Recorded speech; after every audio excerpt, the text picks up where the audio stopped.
What is Varys planning? In episode 4 of the final season of Game of Thrones, he seems to be talking treason against Daenerys, but who is he going to betray her to? Why? And how? Hi everyone, this is Robert. Welcome to Deep Geek. If you want regular insight and intelligent debate about Game of Thrones and more, then click on the subscribe button in the bottom right-hand corner of the screen. Varys is the great survivor of Game of Thrones. In episode 4 of season 8 of Game of Thrones, Tyrion asked him how many rulers he had served. The answer is 5. Aerys II, Robert Baratheon, Joffrey, Tommen, and Daenerys. And now he is talking about changing his allegiances to a 6th, Jon. That is quite a lot. He is the last remaining member of the ruling class that was in place at the start of the show. Every head of the great houses, the Grand Maester, the High Septon, the Lords Commander of the Night's Watch and the Kingsguard, and every member of the Small Council at the start of Season 1, except for Varys, is now dead. Varys alone has survived by always staying away from the violence, picking the right leader at the right time, and proving himself useful to whoever he serves. And he was undoubtedly useful to Dany in helping her construct her grand coalition at the end of Season 6. It was he who got Dorne and the Reach on board.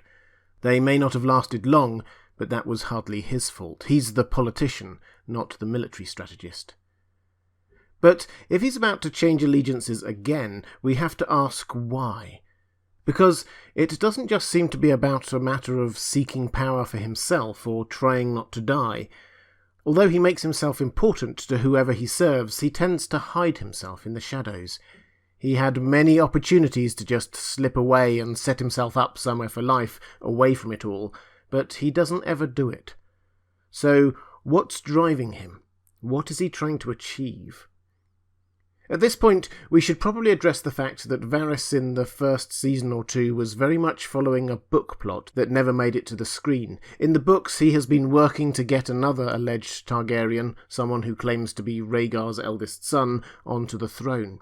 He seems to have been grooming him to become the ideal ruler, learned, kind, and wise.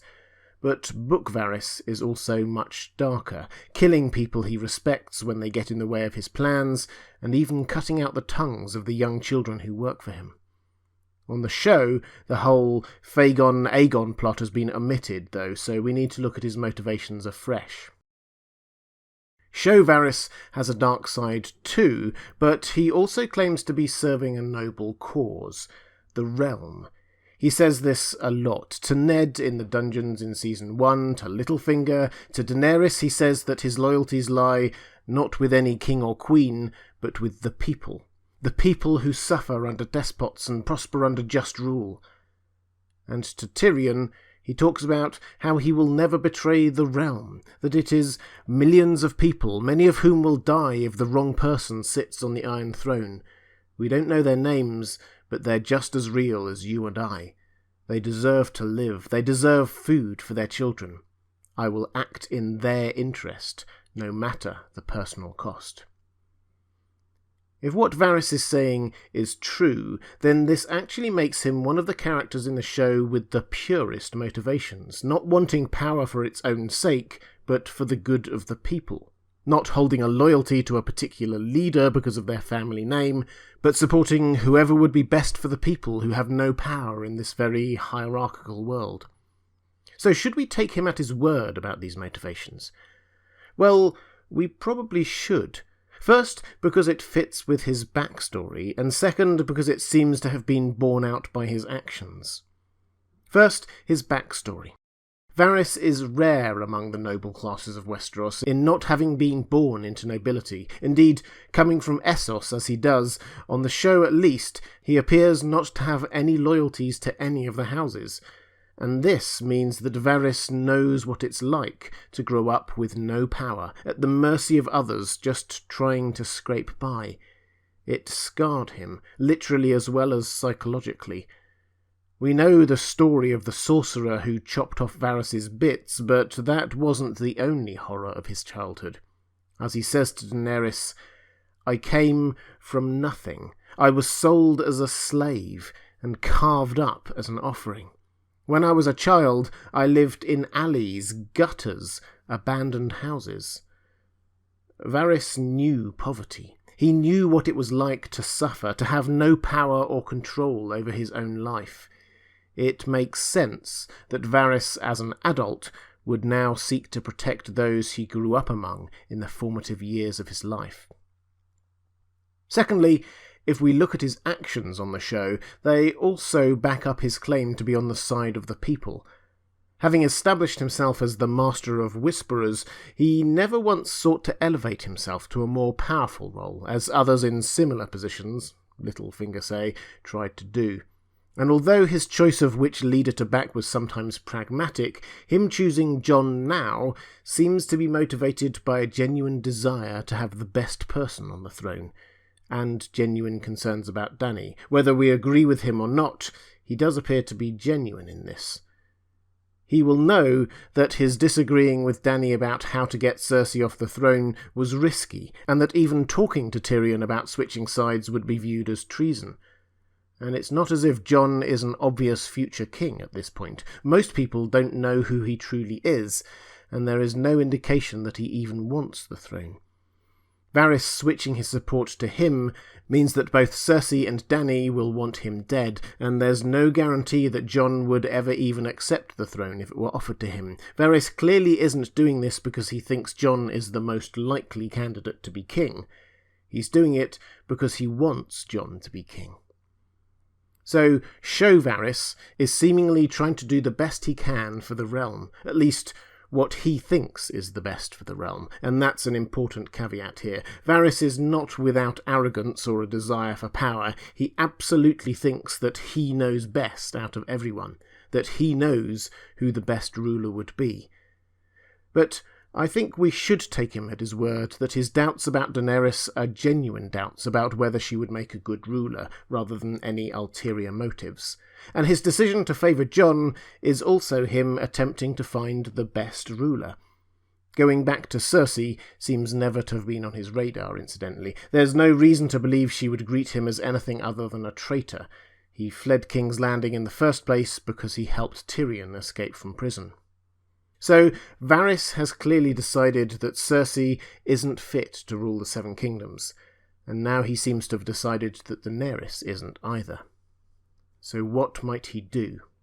Well, Varys is a politician and a manipulator of people. He will surely realise that if he just approaches Jon and asks him to become king, he would say no. He has been very clear about his loyalty to Dany. So Varys needs to organise this via a more circuitous route. He needs to gather together a coalition of sorts behind Jon being king, and frankly, he needs Dany and Cersei out of the way.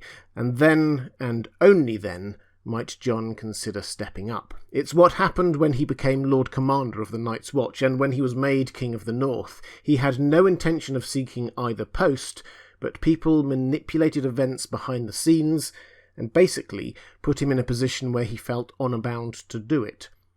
I suspect that this is Varys' plan this time.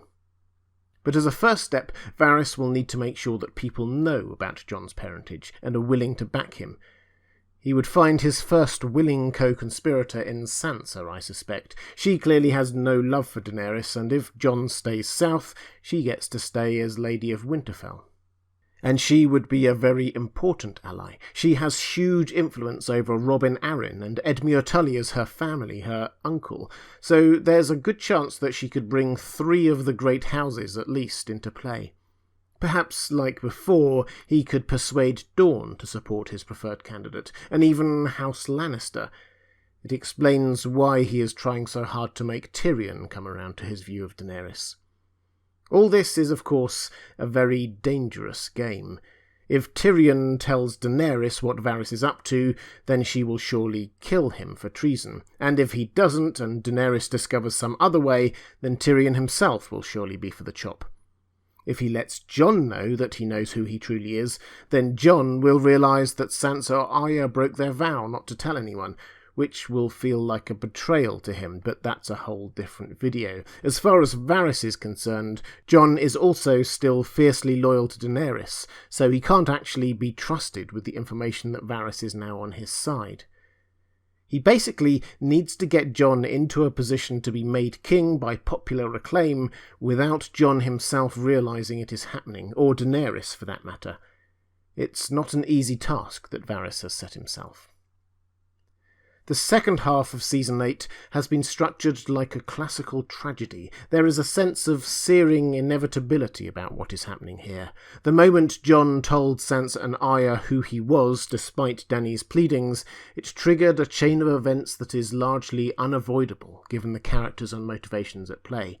And I suspect that the inevitability for Varys is that however far he gets with his planning, he will ultimately fail.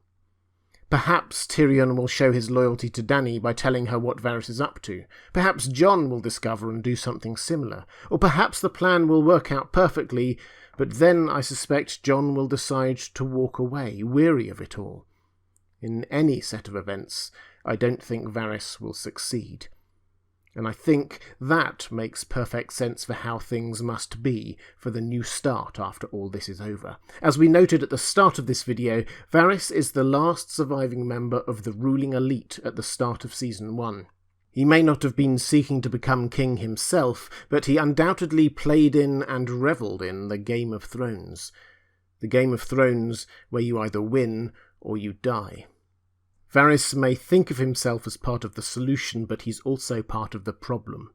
Westeros doesn't just need a different ruler, it needs a whole new way of governing itself. The Game of Thrones, with all its wars and power struggles and politicking, must end, and that means there will be no place for Varys.